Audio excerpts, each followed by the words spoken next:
En 1816, cuando Europa aún respiraba el polvo de las guerras napoleónicas, una fragata francesa llamada La Méduse zarpó con destino a Senegal.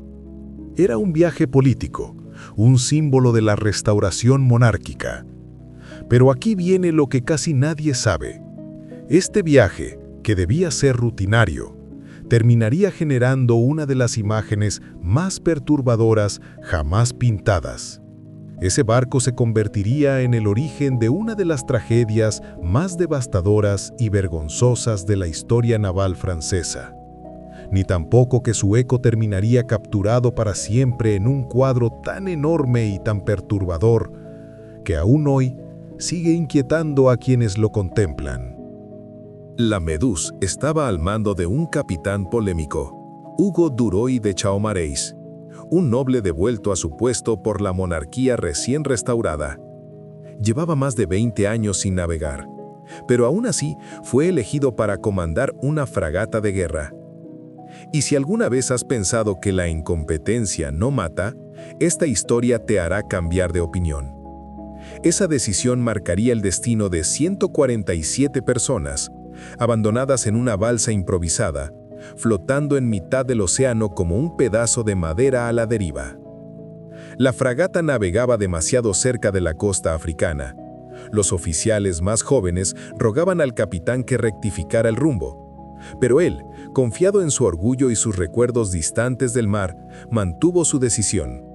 Hasta que, el 2 de julio de 1816, sintieron un golpe seco, un crujido profundo, un silencio contenido. Ese fue el instante exacto en que todo lo que podía salir mal empezó a hacerlo. La Méduse había encallado en un banco de arena conocido por los navegantes locales, un lugar famoso por devorar barcos. Lo que ocurrió después fue un caos creciente. Intentaron mover el barco, lanzaron anclas, tiraron provisiones por la borda para aligerar el peso, pero todo fue inútil. Finalmente, comprendieron que la fragata estaba perdida. No había botes suficientes, no había tiempo para un rescate ordenado. Entonces, improvisaron una balsa gigantesca unida con mástiles, tablas y cuerdas temblorosas. Era tan grande que no podía navegar sola, dependía de ser remolcada por los botes de los oficiales. Y aquí está el detalle más indignante. Quienes podían salvarlos, eligieron salvarse solo a sí mismos. Pero pronto cundió el pánico. El mar embravecido empezó a separar a los grupos y llegó el momento que marcaría la tragedia. Los botes cortaron las cuerdas y abandonaron la balsa a su suerte. 147 personas quedaron allí, soldados, marineros, civiles, incluso algunos oficiales. Ninguno sabía navegar esa estructura, ninguno tenía control, solo flotaban, empujados por corrientes caprichosas. Los primeros días fueron tensos, las raciones mínimas, el mar agitado. Los problemas comenzaron rápido. Hubo peleas, hubo cuerpos arrojados por la borda. La sed quemaba la garganta como fuego, el sol destrozaba la piel. Algunos, desesperados, intentaron beber agua del mar. Otros perdieron la razón por completo. Y aquí empieza la parte que incluso los historiadores cuentan en voz baja.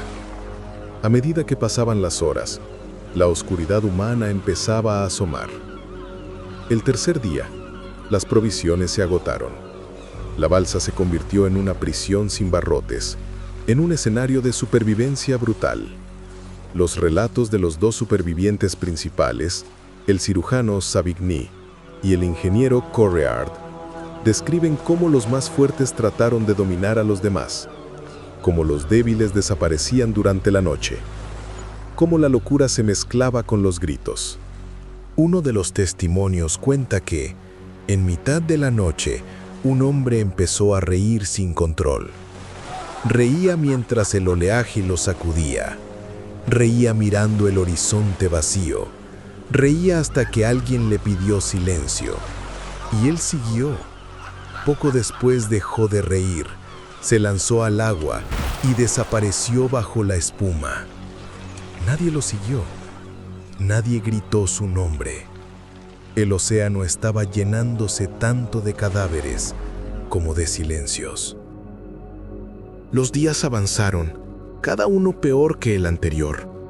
La balsa estaba cubierta de sangre seca, de sal, de maderas astilladas. Los cuerpos sin vida eran utilizados como peso o incluso como alimento. La humanidad se había reducido a un instinto mínimo: seguir respirando un día más, un amanecer más, una noche más. Finalmente, 13 días después, un barco francés llamado Argus vio una forma a lo lejos. Desde la balsa, los pocos hombres aún en pie empezaron a agitar telas, camisas, restos de ropa. Era una señal débil, casi invisible, pero el Argus cambió levemente su rumbo, curioso por aquel movimiento. Cuando se acercó y vio la escena, los marineros sintieron náuseas. No podían creer que eso hubiera ocurrido bajo la bandera de Francia. Solo 15 personas quedaban con vida. Apenas podían hablar. Algunos no podían mantenerse en pie. Uno de ellos rogó agua. Otro lloraba sin lágrimas. Otro simplemente murmuraba palabras sin sentido. Fueron rescatados y llevados a tierra, donde contaron la historia. La noticia sacudió a Francia como un terremoto moral. ¿Cómo podía haber pasado algo así? ¿Cómo podía una nación reconstruirse tras Napoleón y caer luego en semejante negligencia? El capitán fue juzgado, condenado, pero muchos pensaban que el castigo era insuficiente. La sociedad francesa necesitaba un símbolo, algo que recordara el horror, algo que denunciara lo ocurrido. Y aquí entra uno de los giros más inesperados del arte europeo. Un joven pintor decidió convertir esa tragedia en un grito visual que nadie pudiera ignorar. Y allí apareció un artista de 27 años llamado Théodore Géricault. Un pintor brillante, impetuoso, obsesivo, con una sensibilidad arrebatadora. Cuando Géricault escuchó la historia, quedó fascinado y horrorizado. Empezó a investigar, a leer informes, a entrevistar a los supervivientes, y de pronto su vida entera giró alrededor de aquella tragedia. Hay creadores que buscan historias, y otros a quienes las historias los devoran. Géricault fue de los segundos. Construyó una maqueta exacta de la balsa, con las dimensiones reales, casi 20 metros cuadrados. La instaló en su estudio. La iluminaba según la posición del sol que habrían visto los náufragos. Estudiaba cómo la luz se reflejaba en los cuerpos exhaustos. Visitó morgues y hospitales. Pasaba horas dibujando cadáveres. Observaba cómo cambiaban los colores de la piel con el paso del tiempo, cómo la muerte transformaba el cuerpo. Sus amigos estaban preocupados. Algunos decían que Géricault ya no dormía. Otros afirmaban que hablaba solo frente a la maqueta, que se quedaba mirando la balsa como si escuchara voces que venían del pasado. Durante meses, trabajó en silencio. Su intención no era crear un cuadro heroico, ni un homenaje patriótico. Géricault quería mostrar la verdad, la realidad cruda, el límite de la condición humana. El resultado fue un lienzo enorme, casi 5 metros de alto por más de 7 de ancho. Un monstruo visual. Una escena detenida en un instante preciso, el momento en que algunos supervivientes creen ver un barco en el horizonte. Un instante que representa lo más frágil y lo más poderoso del ser humano: la esperanza. Ese instante en el que, aunque todo esté perdido, el corazón insiste en seguir creyendo. La composición está dividida por 2 diagonales. La inferior, marcada por cuerpos sin vida, muestra la desesperación total. La superior, marcada por los hombres que agitan telas, representa la última posibilidad de salvación. Esta forma de pirámide humana no es casual. Jericó quiso mostrar cómo la humanidad se eleva sobre su propio sufrimiento, incluso cuando todo parece perdido. En la cúspide de esa pirámide, colocó a un hombre de piel negra. En una Francia colonial, ese gesto era revolucionario. Era una denuncia silenciosa, pero poderosa. Ese hombre no era un sirviente ni una figura secundaria. Era el símbolo de la esperanza, el que grita al horizonte, el que se levanta aunque todo esté destruido. Cuando el cuadro se presentó en el Salón de París en 1819, la gente quedó atónita. Algunos lo llamaron escándalo, otros obra maestra, pero nadie quedó indiferente. Jericó había logrado lo que quería: que la tragedia no fuera olvidada, que las víctimas no fueran enterradas en silencio. El cuadro viajó incluso a Inglaterra, donde fue recibido como una obra estremecedora. Y cuando volvió a Francia, fue adquirido para el Louvre, donde aún hoy sigue expuesto.